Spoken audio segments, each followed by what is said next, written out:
Hola, ¿qué tal? Espero que estén todos bien. Un feliz sábado para todos. Vamos a tomar un rato para compartir un tema muy apasionante que es justamente el de la rebelión, ¿no es cierto?, en el Sinaí, allí donde se hizo el famoso becerro de oro. Cuántas lecciones impresionantes vamos a ver a través de la Biblia y el espíritu de profecía que revela algunas cosas que ni siquiera imaginamos si no lo leímos.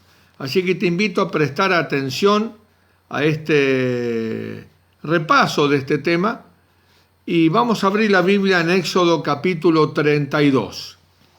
No vamos a leer todo por el tiempo, pero ustedes pueden leerlo perfectamente, el capítulo 32 que nos habla acerca del becerro de oro.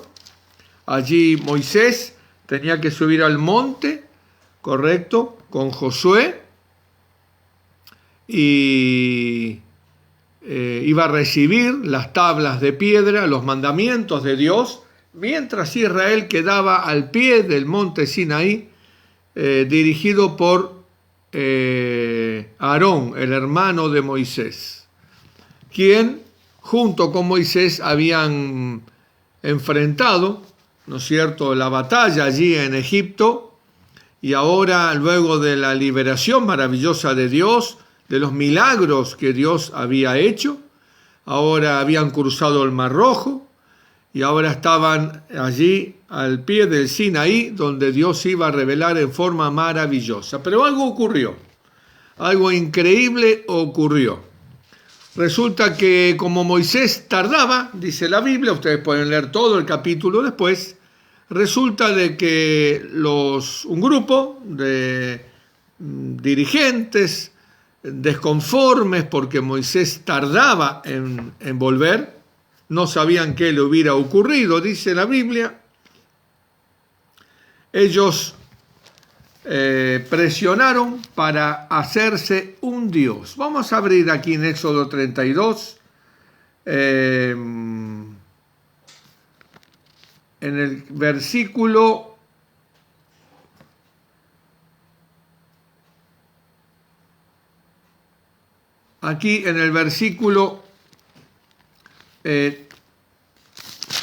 vamos a leer desde aquí, correcto. Éxodo 32, versículo 3. Entonces todo el pueblo apartó los zarcillos de oro. ¿Qué había ocurrido? Versículo 1. Viendo el pueblo que Moisés tardaba en descender del monte, correcto, se acercaron entonces a Aarón y le dijeron: levántate, haznos dioses que vayan delante de nosotros, porque hasta Moisés, el varón que nos sacó de la tierra de Egipto, no sabemos qué le haya acontecido. Aarón le dijo: apartad los zarcillos de oro. Miren ustedes qué interesante. Versículo 2, Aarón no presenta ninguna resistencia. Es interesante notar cuando uno lee el paralelo en Patriarcas y Profetas, siguiendo este capítulo, que les recomiendo que siempre hagan, lean el capítulo de la Biblia y después paralelamente esa luz menor que alumbra hasta luz mayor, en este caso Patriarcas y Profetas. Dice Elena G. de White que si Aarón se hubiese puesto firme, hubiese frenado la rebelión, este pecado que costó la vida de tantas personas. Sin embargo, el versículo 2 dice que Aarón les dijo: apartad los zarcillos de oro que están en la oreja de vuestras mujeres, de vuestros hijos y de vuestras hijas, y traédmelos. Y así va relatando la Biblia que el pueblo trajo, correcto, trabajaron con esos pendientes, esos adornos de oro, y fabricaron un becerro de oro. Mientras en el Sinaí Moisés estaba allí con Josué, hasta que de pronto, dice la Biblia en el versículo 15, y volvió Moisés y descendió del monte trayendo en la mano las dos tablas del testimonio, las tablas escritas por ambos lados, de uno y otro lado estaban escritas. Y las tablas eran obra de Dios, y la escritura era la escritura de Dios grabada sobre las tablas. Cuando oyó Josué el clamor del pueblo que gritaba, dijo Moisés: alarido de pelea hay en el campamento. Y Moisés le respondió: no es voz de alarido de fuertes, sino voz de alarido de débiles, voz de cantar oigo yo. Y aconteció que cuando él llegó al campamento y vio el becerro y las danzas, ardió la ira de Moisés y arrojó las tablas de sus manos y las quebró al pie del monte.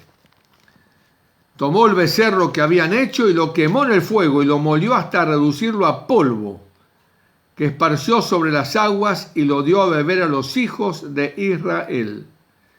Y dijo Moisés a Aarón: ¿qué te ha hecho este pueblo que has traído sobre él tan gran pecado? Porque Moisés había encomendado a Aarón que esté encargado de la dirección del pueblo mientras Moisés iba y volvía.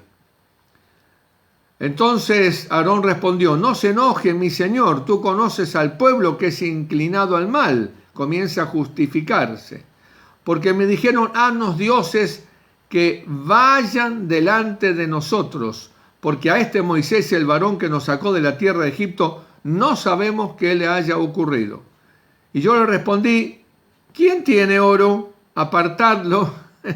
Y me lo dieron. Y lo eché en el fuego y salió este becerro. O sea, una cosa infantil, correcto. El querer justificarse frente al temor. Sabía Aarón que le había cometido un tremendo error, pero era débil de carácter, no era fuerte de carácter.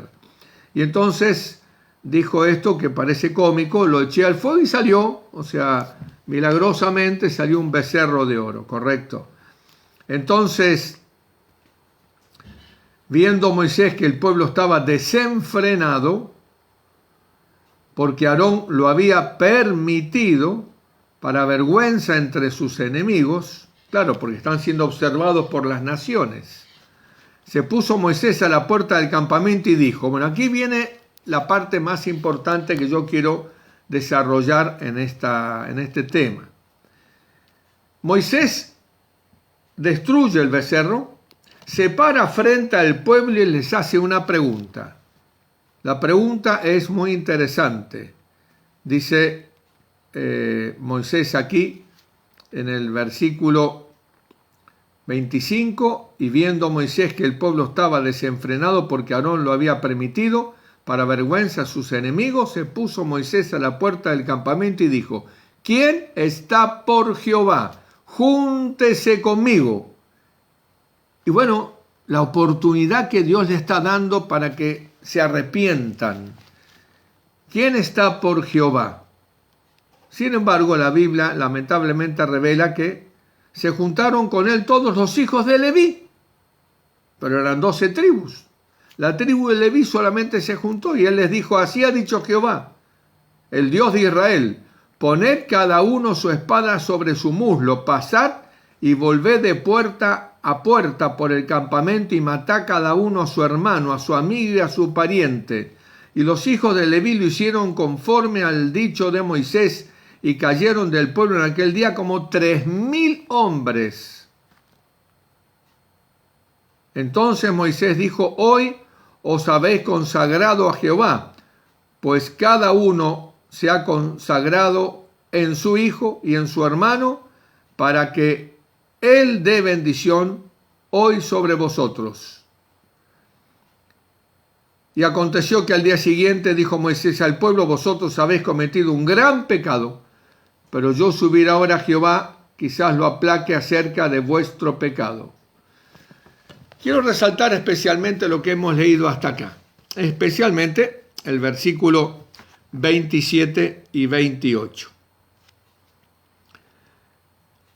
Si uno no conoce la Biblia y abre la Biblia por primera vez en este capítulo 32, ¿qué concepto o imagen se llevaría de Dios? Difícil, ¿no? Un Dios que, por haber hecho un becerro de oro, que por supuesto es un pecado, lo sabemos, fue una rebelión abierta, a mano alzada se diría, da la orden de matar a vuestro amigo, a vuestro hermano, familiar, pariente, hijo, padre, etc.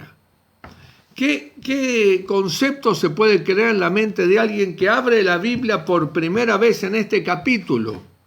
¿Cuántas veces hemos escuchado, querido amigo, esos argumentos en contra del amor de Dios, justamente citando pasajes como estos, donde Dios se manifiesta de una forma justiciera, inmisericordia, podría llamarse rápidamente una lectura de alguien que no conoce a Dios?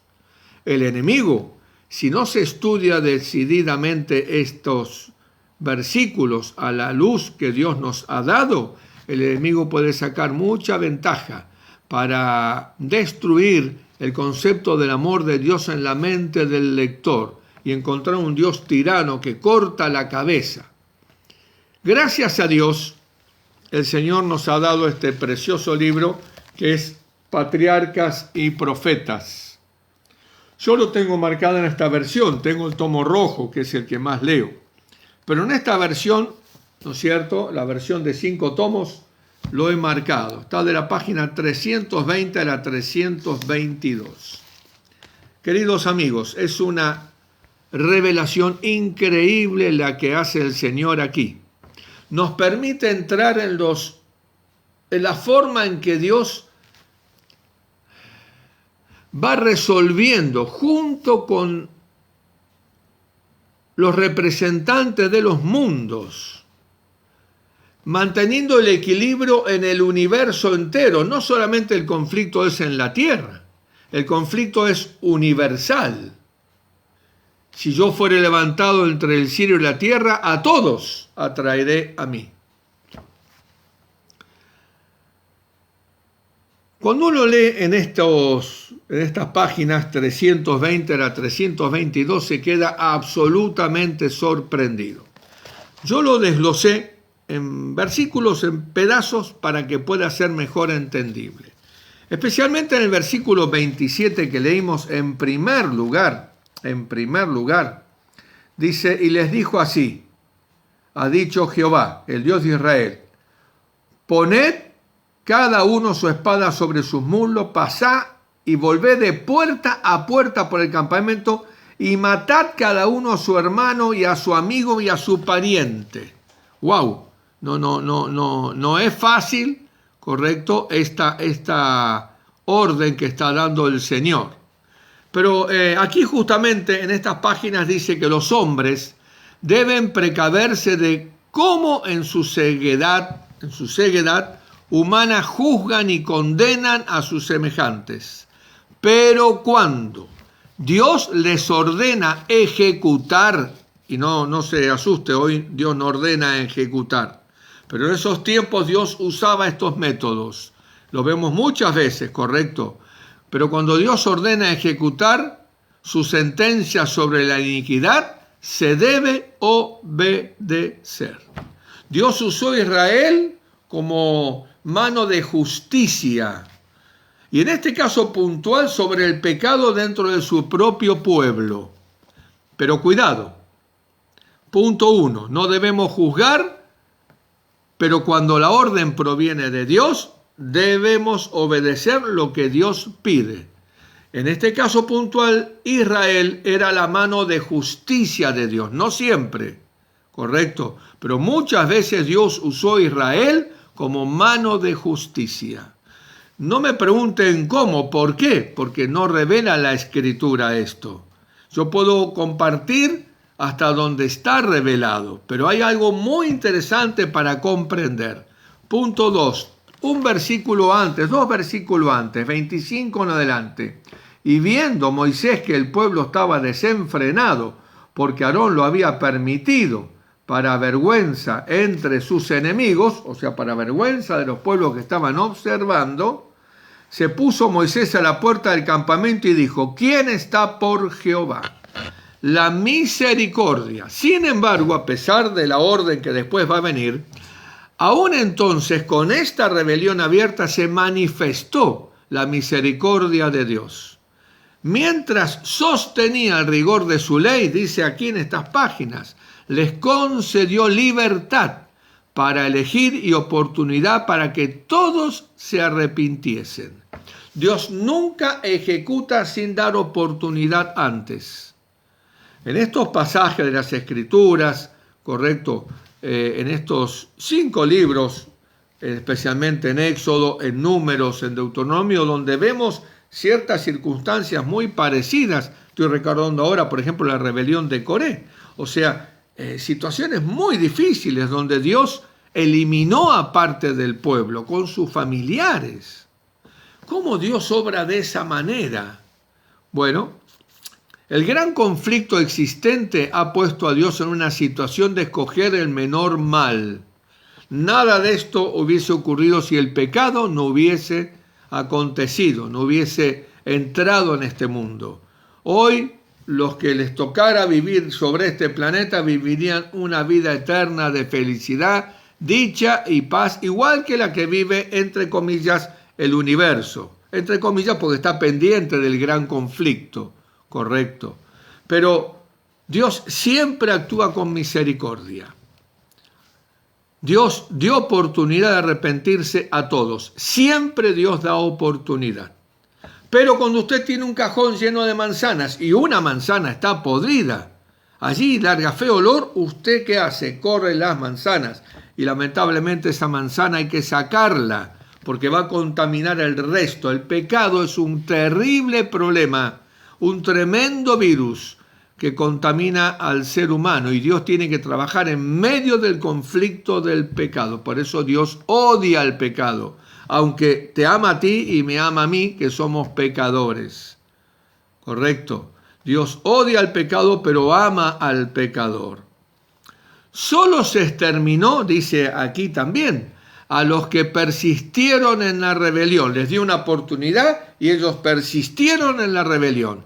Era necesario castigar este pecado para atestiguar ante las naciones circunvecinas cuánto desagrada a Dios la idolatría. Todos los pueblos que observaban alrededor eran idólatras. Y Dios ahora, para testimonio de su horror frente a la idolatría, permitió, dándoles una oportunidad, pero luego permitió que los rebeldes fueran eliminados. 3.000 hombres, muchísima gente, correcto. Estaba en juego las naciones vecinas. O sea que Dios estaba escogiendo un mal menor. Si ustedes estudian la Biblia van a ver esta situación muchas veces, que Dios tiene que escoger un mal menor. Y vamos a seguir. Miren qué interesante lo que continúa. Como en lo sucesivo, dice aquí estas páginas impresionantes, como en lo sucesivo, los israelitas debían condenar la idolatría de las tribus vecinas, sus enemigos podrían acusarlos de que, teniendo como Dios a Jehová, habían hecho un becerro y lo habían adorado en Horeb. ¿Por qué entonces a nosotros nos señalan los dioses que tenemos, las estatuas, los ídolos, y ustedes hicieron un becerro de oro allí en Horeb? Todo el mundo se enteró. Cuando así ocurriera, aunque obligado a reconocer la verdad vergonzosa, Israel podría señalar la terrible suerte que corrieron los transgresores como evidencia de que su pecado no había sido sancionado ni disculpado. Interesante.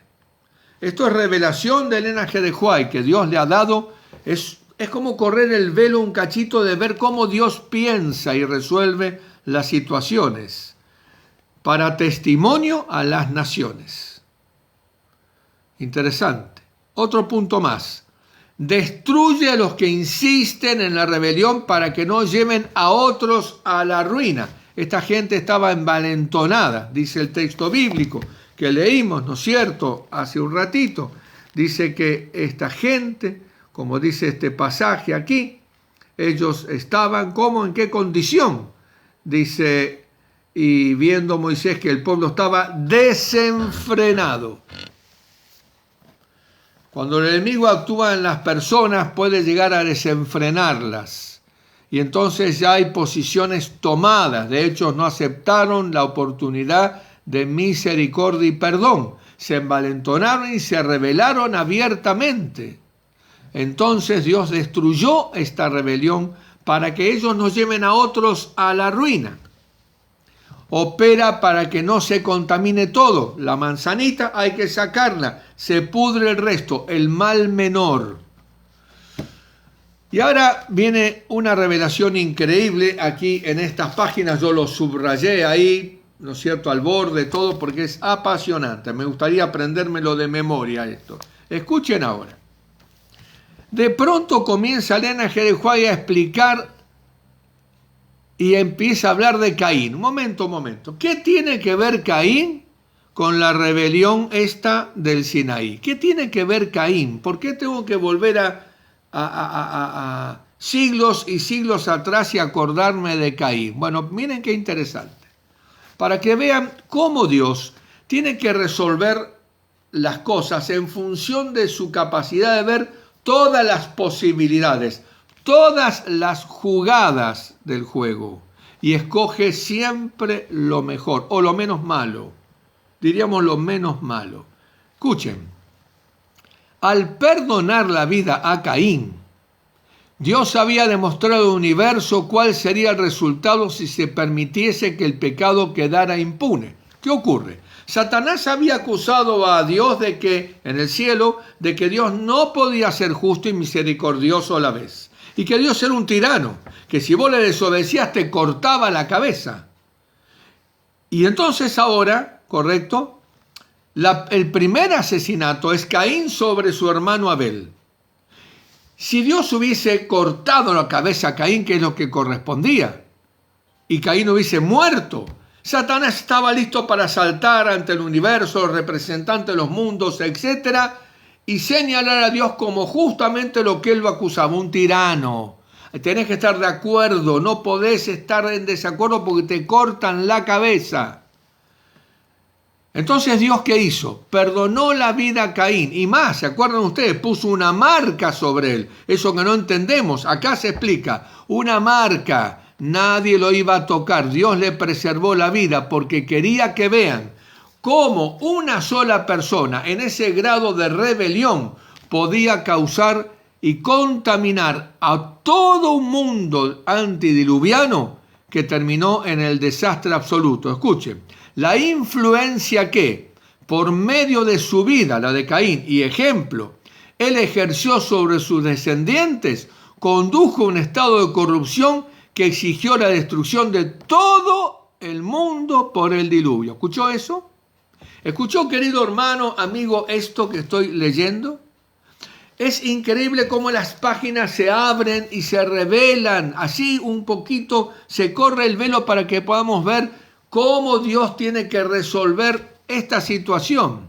Del resto de la Biblia, de esas intrincadas y complicadas situaciones que no entendemos, también es resuelta con este tipo de planteamiento, solo que no se nos revela y no nos dan las neuronas para llegar a imaginar y pensarlo. Esto porque está revelado. ¿Hubiese pensado usted alguna vez que esto que está sucediendo ahora tiene relación con Caín? Nadie.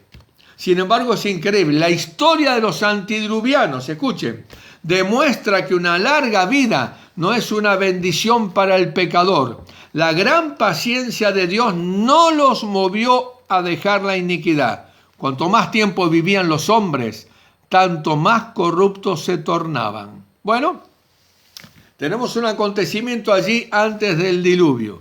Al principio, cuando Caín mata a su hermano. Y entonces Dios, ¿qué hace? Le preserva la vida. Ante el concilio universal, donde Dios desarrolla sus planificaciones, Josué capítulo 1. Un día vinieron a presentarse delante de Jehová los hijos de Dios, entre los cuales vino Satanás. Allí Dios, en esos concilios universales, se resuelve. No sabemos en qué medida tienen parte los delegados de los mundos para votar o para apoyar o para levantar la mano a favor o en contra. Pero Dios vio prudente no eliminar a Caín para que Satanás no pudiese señalarlo. Y entonces permitió la vida a Caín, y no solamente la permitió, sino que selló su vida para que nadie lo toque. Permitió que los representantes de los mundos observen lo que era el efecto del pecado. Desconocían, era algo nuevo, no solamente para la tierra, sino para el universo entero. Y ellos, observando lo que estaba viviendo en la tierra, vieron que terminó en un tremendo desastre absoluto. Génesis 6, cada uno hacía lo que quería, tomaban las cosas por la fuerza. Y entonces Dios decidió destruir con un diluvio. Ahora salen de Egipto, van hacia Canaán, todo algo nuevo, ¿no es cierto? Y en medio de ese viaje nuevo de la vida se encuentra una rebelión abierta como la de Caín. Ahora el concilio estaba de acuerdo por la experiencia pasada. Escuchen, al perdonar la vida a Caín, Dios había demostrado al universo cuál sería el resultado si se permitiese que el pecado de la rebelión quedara impune. Y entonces todos estuvieron de acuerdo, pero Dios, antes de hacer eso, les dio en su misericordia una nueva oportunidad. ¿Quién está por Jehová? Júntese aquí. ¿Qué hubiera pasado si todos se hubiesen juntado? Ninguno hubiera muerto. E Israel presentaría a las demandas de acusación de las naciones circunvecinas la misericordia de este Dios, ¿correcto? Dando oportunidad siempre que las personas puedan arrepentirse. Muy bien. Caín marcó una experiencia en el pasado para testimonio al universo y para saber cómo manejar la situación en el futuro. Jamás se enteró. Así es el gran conflicto, correcto. A Pedro se le dijo, Satanás te ha pedido para zarandearte como a trigo. Ni enterado Pedro. Y tú y yo tampoco nos enteramos de las cosas. Por eso necesitamos un milenio para ver cómo fuimos vistos. Para comprender por qué la situación que estás viviendo hoy. Por qué la situación que estoy viviendo hoy. ¿Por qué Dios permite esto? Siempre hay un propósito. Porque a los que aman a Dios, todas las cosas le ayudan a bien. Sigue diciendo el relato de patriarcas y profetas basado en estos pasajes y en este punto central de conflicto. Así también habría sucedido con la apostasía del Sinaí. Si la transgresión no se hubiese castigado con rapidez, se habrían visto nuevamente los mismos resultados que en la época de Caín. La tierra se habría corrompido tanto como en los días de Noé. Dios vio eso, vos y yo no lo vemos. Moisés no lo vio, Dios lo ve, y el que dirige el conflicto y es soberano sobre el conflicto es Dios. No somos ni vos ni yo, con 2 neuronas. Dios la tiene todas. Así que, queridos amigos, ¿cómo podemos nosotros prejuzgar? Nosotros deberíamos maravillarnos en que tenemos un Dios que dirige las cosas en forma increíblemente perfecta, dentro del mal, eligiendo el menor daño colateral, podría decirse. Si se hubiese dejado vivir a estos transgresores, habrían resultado mayores males que los que resultaron por perdonar la vida a Caín. ¿Escucharon?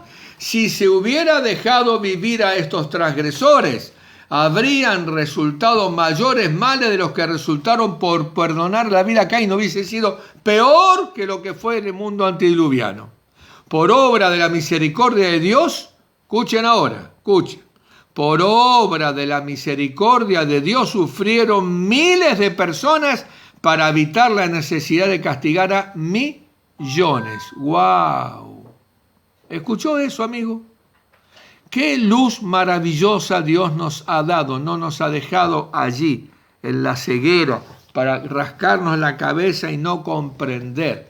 Esto es una llave que abre la mente para descansar en que aquellas cosas que no comprendemos, Dios las está resolviendo de la misma manera.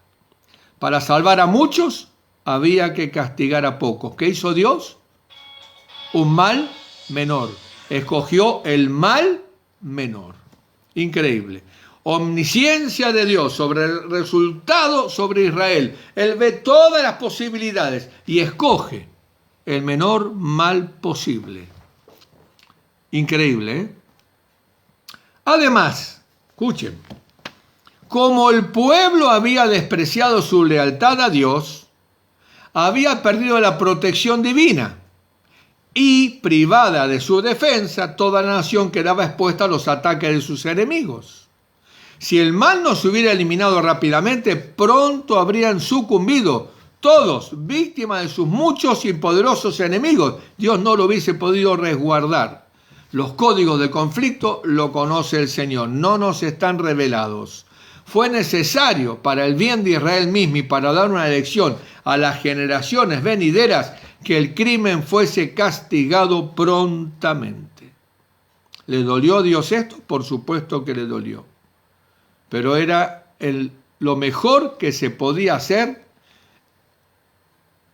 para lograr el mejor resultado. Es impresionante lo que estamos leyendo aquí, querido amigo. Espero que prestes atención y sea de beneficio para tu vida, porque esto nos habla de un panorama de pensamiento sublime, porque en tu vida, en tus problemas, en tus conflictos, en los nuestros, en los que vivimos o viviremos, Dios maneja de la misma manera. Tú te tienes que ocupar de ser fiel y yo ocuparnos de ser fieles, dejar las cosas en la mano de Dios. Para protegerlo de sus enemigos, para bien de Israel y para dejar una lección, Dios hizo esto.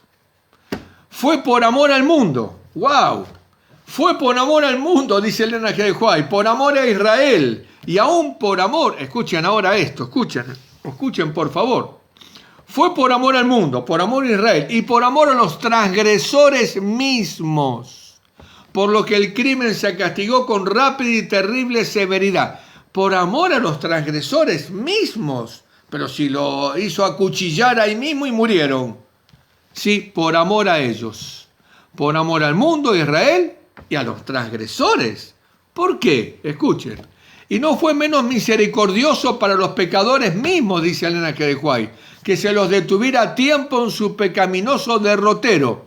Si se le hubieran perdonado la vida, el mismo espíritu que los llevó a la rebelión contra Dios se hubiera manifestado en forma de odio y discordia entre ellos mismos y por fin se habrían destruido el uno al otro. Dios evitó matanzas, venganzas y quién sabe cuántas cosas más que solo Dios vio en su capacidad de poder ver lo que nosotros no podemos ver. Por amor a los transgresores y para testimonio al universo. Quiero leerte dos textos para terminar. Isaías 55.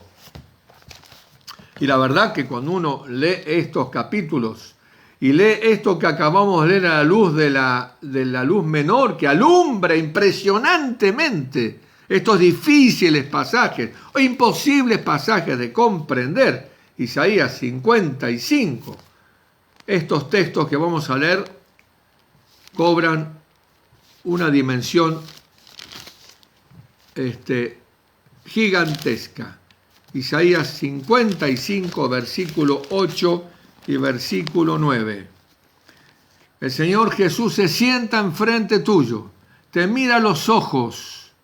Después, ahora en este momento, pensarlo de esa manera porque así es como cuando agarramos la Biblia debemos pensar. El Señor, el creador de los cielos y la tierra, se sienta frente a mí y me dice: Eduardo, mis pensamientos no son tus pensamientos. Y claro que, por supuesto, Señor, ahora lo entiendo mejor que nunca. Jamás en toda la vida pensando sobre esto se me hubiese podido ocurrir. No sé si vos tenés más neuronas y si te hubiera ocurrido, no sé, yo no lo creo, la verdad. Nadie se imagina esto. Porque mis pensamientos no son tus pensamientos, ni mis caminos son vuestros caminos, dice Jehová. Como son más altos los cielos que la tierra, así son mis caminos más altos que vuestros caminos, y mis pensamientos más que vuestros pensamientos. ¡Qué impresionante revelación! Déjame a mí, dice el Señor, yo sé lo que estoy haciendo. Es Dios, no se puede equivocar. Y ahora, sería hermoso poder saber, Señor, ¿qué piensas de mí? ¿Qué parte ocupo yo en tus pensamientos? Que lucho cada día para esconderme en ti con mis defectos, mi debilidad, mi flaqueza. Jeremías 29:11. Qué belleza, Señor. Porque yo sé los pensamientos que tengo acerca de ti, Eduardo. Así hay que leerlo, así lo leo yo. Él me habla a mí y me dice, porque yo sé los pensamientos que tengo acerca de ti, Eduardo. Dice Jehová, pensamientos de paz y no de mal, para darte el fin que vos esperás. ¿Cuál es el fin que yo espero? Espero estar en el cielo un día. Espero estar preparado cuando Cristo venga. Y Él quiere darme ese fin. Por lo tanto, me va a conducir. Y me está conduciendo, aunque yo no entienda nada de lo que estoy viviendo. Aunque yo me pueda seguir preguntando por qué mi esposa fue al descanso y mis 2 hijas fueron al descanso. ¿Por qué con 27 y 33 años tuvieron que fallecer y mi esposa después de 43 años juntos? ¿Por qué? ¿Por qué hoy casado con Irene, a casi 6 años de casado, hace 1 año y medio que está en silla de rueda? ¿Por qué? Bueno, los por qué no se resuelven aquí, amigo. Tus por qué no tienen respuesta aquí. Para eso Dios tiene 1 milenio. Y esto que estudiamos hoy es un anticipo de lo que se nos va a revelar en cada planteamiento o necesidad que tengamos allí en el cielo. Todo explicado, todas las razones, todos los por qué y todos los para qué. Porque Dios tiene que ser declarado justo. Cuando yo veo esta rebelión, me sorprende, pero cuando leo esto, digo, qué maravilla, Señor. ¡Qué maravilla! Correcto. ¡Qué increíble lo que el Señor obra! Te invito a que sigas estudiando, te invito a que abraces la palabra de Dios y el espíritu de profecía, que nos da tanta claridad y es un regalo del cielo para nosotros, este pueblo que se está preparando para el encuentro con el Señor. No desanimes, no desesperes, escondete en el Señor, clama a Él y decidí ser fiel. No tratemos de entender cómo el Dios nos está conduciendo, porque Jesús dijo, lo que yo hago, tú no lo puedes comprender ahora. Juan 13:7, no tenemos ni la capacidad neuronal para entenderlo, ni tenemos toda la información. Descansa en mí, dice el Señor. A los que me aman a mí, todas las cosas yo estoy resolviéndolas para que sean para el bien de ellos. Siempre para el bien. Aún en aquellos que en plena rebelión rechazan al Señor como Salvador, el Señor por amor hace el bien sobre ellos, como en este caso, eliminándolos rápidamente para que no sufran más de lo que lamentablemente por sus decisiones equivocadas tuvieron que sufrir. Pero el Señor nos llama hoy a encontrar en Él consuelo, fortaleza y perdón. No te levantes contra el Altísimo, escondete bajo sus alas y Él guiará tu vida de aquí hasta que Jesús regrese. Un fuerte abrazo con todo mi corazón, Dios te bendiga.